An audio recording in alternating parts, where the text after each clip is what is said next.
Hello friends, Marathi हृदय स्पर्शी कथा चॅनलमध्ये तुमचं खूप खूप स्वागत आहे. शिवगौरी भाग 52. शिवगौरीचे यामागचे सर्व भाग तुम्हाला चॅनलवर पाहायला मिळतील. चॅनलला अजूनही सबस्क्राईब केलं नसेल तर आता जाऊन सबस्क्राईब करा आणि मागचे सगळे भाग पहा. मी माझ्या शब्दांवर ठाम आहे. मागे ते हटतात ज्यांना स्वतःवर विश्वास नाही. गौरीला आपल्या शब्दांवर ठाम राहायचं माहिती आहे. शिवने आश्चर्याने तिच्याकडे पाहिले. विचार कसला करताय पाटील साहेब? आज तुझ्या सर्व इच्छा पूर्ण करून घे. बाप्पाची शपथ, जर मागे हटले तर गौरी माझं नाव नाही. शिवने पुन्हा पुन्हा तिच्या डोळ्यात पाहिले. त्याचे डोळे रागाने भरले आणि गौरीच्या वागण्याने पुन्हा एकदा त्याचे हृदय तोडले. तो तिचे हात बाजूला करत लागला, पण गौरीने तिची पकड घट्ट केली. काय झालं पाटील साहेब? आजमाव तुझा हक्क. जे सगळ्यांसमोर करण्याचा प्रयत्न करत होतास ते घरीच करून पहा. मी तिथेही विरोध केला नाही आणि इथेही विरोध करणार नाही. शिवने तिच्याकडे एक जळजळीत नजर टाकली. कुठेतरी खोलवर त्याला गौरीचा विरोध न करणं खटकत होतं. मला चांगलंच माहीत आहे की तू तिथे विरोध का केला नाहीस, आणि इथे जी प्रतिक्रिया देत आहेस ती पुरावा आहे या गोष्टीचा. या रूममध्ये तू अपूर्ण होतीस आणि अपूर्णच राहशील. तुला जे हवंय ते कधीच होणार नाही. म्हणून तुझ्या लिमिटमध्ये राहा आणि मला बोलवण्याचा प्रयत्नही करू नकोस. माझा संयम इतका कमकुवत नाही की तू तो तोडू शकशील. असं म्हणत शिवने तिला दूर ढकलले आणि बाहेर जाऊ लागला. स्ट्रेंज. एका कॅसोनोवाच्या तोंडून ब्रह्मचर्याबद्दलच्या गोष्टी. Very strange.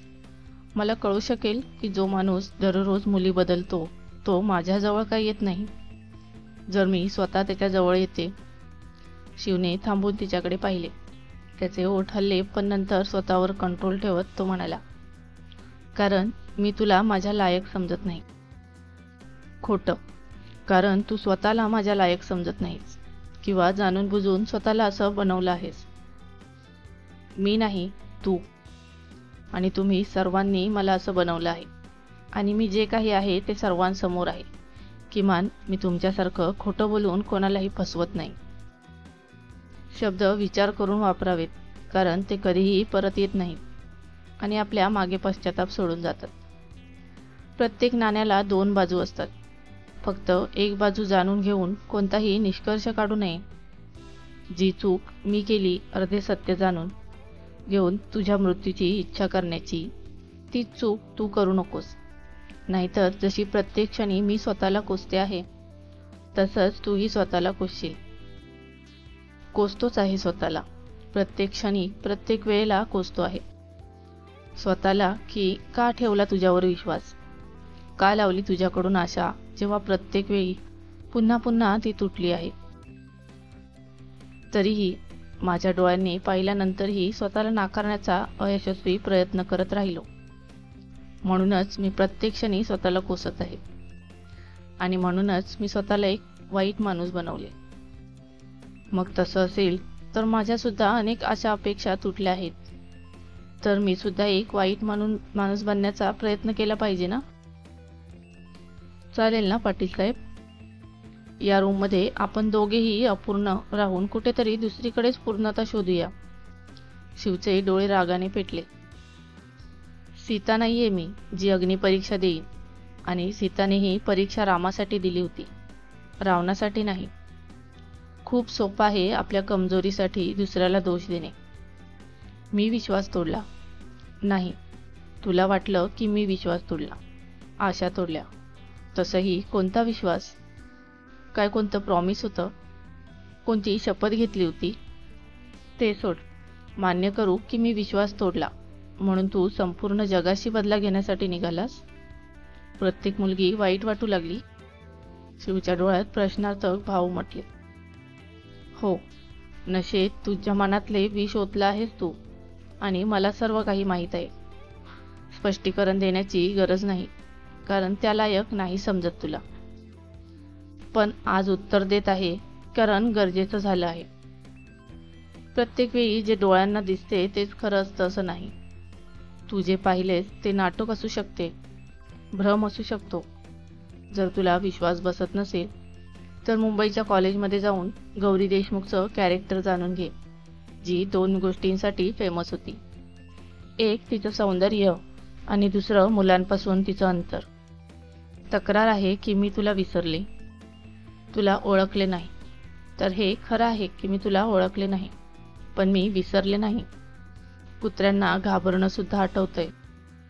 स्कूलमध्ये विनाकारण सर्वांशी भांडणं सुद्धा आठवतंय. माझा जेवणाचा डबा सोडून तुझ्या आईने बनवलेले जेवण खूप आवडीने खाणं सुद्धा आठवतंय. आणि तुझं मला जेवताना पाहून आनंदी होणं सुद्धा आठवते.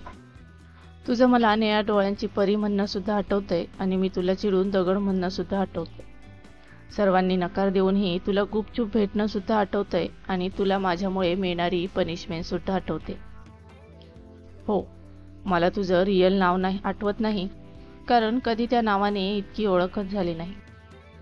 दगडू, दगड एवढंच लक्षात राहिलं माझ्या. बालपणीच्या काही भेटींना प्रेम म्हणून लेबल लावणं मूर्खपणाचे ठरेल. पण मी तुला विसरले नाही तर काहीतरी नक्कीच होतं. नाहीतर इतक्या वर्षात हे सर्व विसरणं सामान्य गोष्ट होती. तुझं वयही लक्षात ठेवलं आणि तुझी प्रत्येक क्षणी आठवण काढली. मला मिळवणं तुझ्या आयुष्याचे ध्येय बनवलंस तर मला पहिल्या नजरेत ओळखलंस सुद्धा. मी लहान होते आणि सगळ्या गोष्टींपासून अनभिज्ञ होते. सर्वांपासून दूर करण्यात आले. जरी मी तुझ्याबद्दल विचारले असते तरी कोणाला विचारले असते. नवीन वातावरणात आठवणी धुसर झाल्या म्हणून मी तुला ओळखले नाही, पण मी विसरले नाही. हृदयाच्या एका कोपऱ्यात आपल्या त्या गर्विष्ठ आणि भांडखोर बालपणीच्या मित्राला आयुष्यात एकदा तरी भेटण्याच्या तळमळीने श्वास घेत होते. पण कधी विचार केला नव्हता की तो मला या रूपात भेटेल. लहानपणापासूनच प्रेम करण्याचा दावा करतोस ना, मग हे कसलं प्रेम की पब्लिकमध्ये स्वतःच्या प्रेमाला बदनाम करणं. तुझ्या रागाच्या आणि सुडाच्या बदल्यात हे देखील विसरलास की तू जिला बदनाम करत आहेस ती तुझी बायको आहे. तुला माझ्याबद्दल तक्रार आहे ना, की मी कशी तुझ्या जवळ येऊ शकते जर माझं तुझ्यावर प्रेम नाही. प्रश्न आहे की मी तुला विरोध का केला नाही. मनसा, वचन, कर्म अग्नीसमोर मंगळसूत्राच्या धाग्यात बांधलेल्या 3 गाठी मनाने, वचनाने आणि कर्माने एकमेकांच्या शरीर, मन आणि आत्मा तिघांनाही बांधतात, जे एकमेकांच्या प्रती पूर्ण समर्पणाचे प्रतीक आहेत. एक पुरुष एका स्त्रीच्या गळ्यात हे मंगळसूत्र बांधून तिच्यावर अधिकार मिळवतो. मग तो अधिकार एक स्त्री स्वेच्छेने किंवा अनिच्छेने सोपविणे की तिचा नवरा बळजबरीने मिळवतो याने काहीच फरक पडत नाही. कोणतेही बंधन नाही, कारण या प्रथेने त्याला हा अधिकार दिला आहे. मग जर मी स्वेच्छेने तुला हा अधिकार देत आहे तर प्रश्न का? आणि जेव्हा तू 4 चौघात बळजबरीने हा अधिकार दाखवतो तेव्हा प्रश्न का नाही? गौरी शिवच्या जवळ जात म्हणाली. तिच्या शब्दांमध्ये थरथर आणि तिच्या डोळ्यात वेदनांची लाट उसळली होती. शिवने तिच्याकडे पाहिले आणि आपली नजर फिरवून तिथून निघून जाण्यासाठी वळला. अरे यार, या पाटीलने तर सगळं वातावरण तापवलंय. कळत नाही घरी जाईपर्यंत स्वतःला कसं कंट्रोल करायचं. याची बायको तर त्याच्यासोबत आहे, पण आपण तर सोबत आणली नाही. गौरीच्या बोलण्याने शिवची पावले थांबली. त्याने वळून तिच्याकडे पाहिले. गौरी हलकीशी हसली आणि म्हणाली, भाई, मानलं पाहिजे. बायको तर खूप जबरदस्त आहे याची. पब्लिकमध्ये इतका ओपन करतोय तर एकटी असताना आगच लागत असेल. शिवचे डोळे विस्फारले. आश्चर्य वाटतंय का? आनंद व्हायला हवा की 4 चौघात चर्चेचा विषय झाला आहेस तू. तुला हे सगळं करून देशमुखांना बदनाम करायचं होतं, पण तू विसरलास की आता माझं नाव तुझ्याशी जोडलं गेलं आहे. शिव पाटीलने जयवंत देशमुखांच्या नातीचा तमाशा नाही बनवला, तर स्वतःच्या बायकोच्या इज्जतीचा तमाशा बनवला. लोक जयवंत देशमुखांच्या नातीचा आनंद घेत नव्हते, तर शिव पाटीलच्या बायकोचा आनंद. गौरी तिचे वाक्य पूर्ण करण्यापूर्वीच शिवने तिचा खांदा पकडून तिच्या तोंडावर बोट ठेवले आणि तिच्याकडे पाहू लागला. गौरीने त्याचे बोट बाजूला केले आणि म्हणाली, काय झालं? हेच ऐकायचं होतं तर ऐकून आनंद घे. पुढच्या वेळी आणखी जबरदस्त तमाशा बनव आपल्या बायकोचा. चूप, एकदम चूप.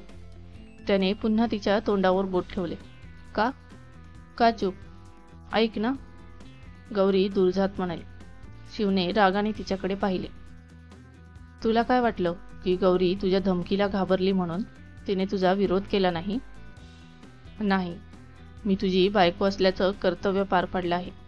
नाहीतर या जगात अशी कोणतीही ताकद नाही जी गौरीला मजबूर करू शकते. जर मी विरोध केला असता ना तर सर्वांच्या नजरा तुझ्यावर जमल्या असत्या आणि माझ्या घरच्यांना तुझा अपमान पाहून दिलासा मिळाला असता. तू आधीच खूप नाव कमावलं होतं. मला आणखी करायचं नव्हतं आणि नाही तुझा पराभव हवा होता म्हणून मी विरोध केला नाही. मी न लढता स्वतःचा पराभव स्वीकारला. शिवने पुन्हा पुन्हा तिच्या डोळ्यात पाहिले आणि निघून जाऊ लागला. गौरीने त्याचा हात धरून त्याला थांबवले आणि आपल्याकडे तोंड वळवून म्हणाली, कुठे जात आहेस? त्रास द्यायचा होता ना मला, तर बघ माझा त्रास आणि आनंदी हो आपल्या यशावर. मुलांना त्यांच्या आईवडिलांच्या चुकांची शिक्षा भोगावी लागते आणि जर नियतीने मला माझ्या वडिलांनी आणि आजोबांनी केलेल्या गुन्ह्याची शिक्षा म्हणून निवडली असेल तर मी ते आनंदाने स्वीकारते. पण ही शिक्षा माझ्या भावांसाठी नाही. तू तिथे जे काही केलेस ते मला हेल्पलेस आणि लाचार दाखवून जयवंत देशमुखांना आणि प्रताप देशमुख यांना दुःख द्यायचे होते. तुला त्यांना दाखवायचे होते की तू माझं शोषण कसं करतोस आणि मी काहीही करू शकत नाही. पण खरं तर प्रत्यक्षात तू हे कधीही करू शकला नाहीस. काय वाटतं तुला, त्यांना दुःख झालं असेल? नाही. अरे, जे माझ्या मरणाची वाट पाहत आहेत त्यांना माझ्या दुःखाने काय फरक पडेल? मी जिवंत असले किंवा मेले, आनंदी आहे की नरक भोगत आहे, त्यांना काही फरक पडत नाही.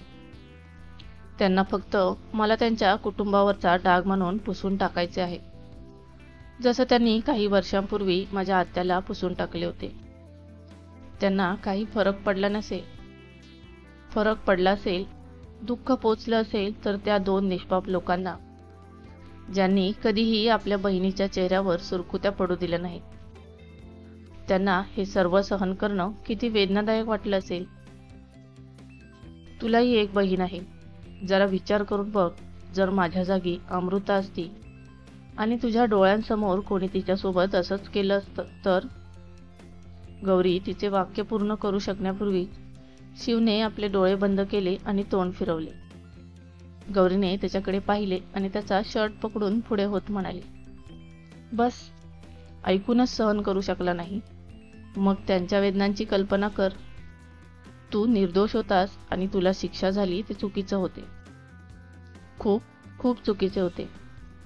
ते सुद्धा निर्दोष आहेत आणि त्याला शिक्षा होत आहे हे सुद्धा चुकीचंच आहे. मला शिक्षा दे ना, जोपर्यंत तुझं मन भरत नाही तोपर्यंत दे.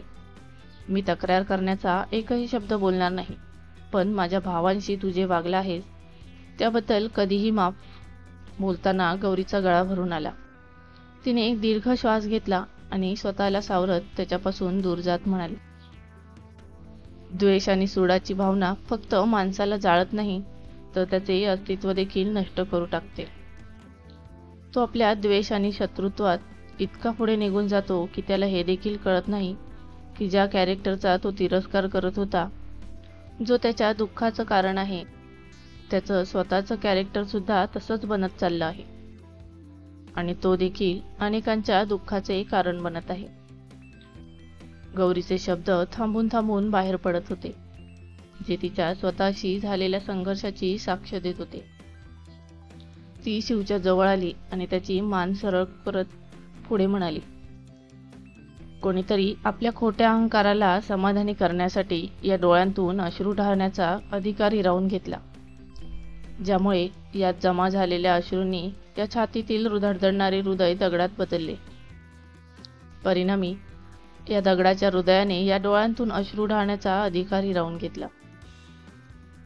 त्यात साचलेले अश्रू या हृदयाला दगड बनण्यापूर्वी या अश्रूंना वाहण्याचा अधिकार दे. कारण ज्या दिवशी असं होईल त्या दिवशी हे दगडाचे हृदय सर्वात जास्त दुःख भोगेल. शिवने तिच्याकडे पाहिले. तिचे हात आणि चेहरा थरथरत होते.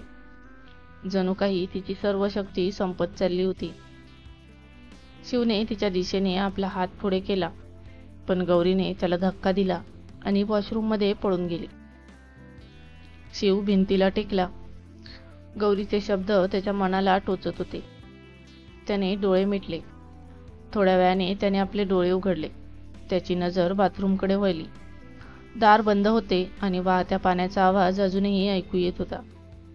शिवने तिथून गौरीची साडी उचलून बाथरूममध्ये ठोठावण्यासाठी गेला, पण मग थांबून आपल्या मुठी घट्ट केल्या. साडी तिथेच सोडून रूममधून बाहेर निघून गेला. शिव दुसऱ्या रूममध्ये बसून सिगारेट ओढत होता. अधूनमधून त्याला सगळं आठवायचं आणि मग तो चिडायचा आणि आपली निराशा व्यक्त करण्यासाठी तो दुसरी सिगरेट पेटवायचा. तो गेल्यावर 1 तासापेक्षा जास्त वेळ झाला होता, पण तो परत जाण्याची हिंमत करू शकत नव्हता. त्याच्या मनात वारंवार विचार येत होता की गौरी ठीक आहे का? ती बाहेर आली की नाही? तो उठून उभा राहायचा, पण त्याचे पाय दारापलीकडे सरकत नव्हते. स्वतःला सावरत तो रूममध्ये परतला. त्याने आजूबाजूला पाहिले, पण गौरी रूममध्ये नव्हती. तो वॉशरूमकडे निघाला, पण गौरी तिथेही नव्हती. ती कुठे गेली आहे या विचाराने त्याचे मन विदीर्ण झाले होते. फ्रेंड्स, पुढे काय झालं हे जाणून घेण्यासाठी स्टोरीचा पुढचा भाग नक्की वाचा. आणि स्टोरी आवडत असेल तर व्हिडिओला एक लाईक आणि चॅनलला सबस्क्राईब करून बेल आयकॉनचे बटन ऑलवर सेट करा, जेणेकरून पुढच्या भागाचे नोटिफिकेशन तुम्हाला मिळेल. धन्यवाद.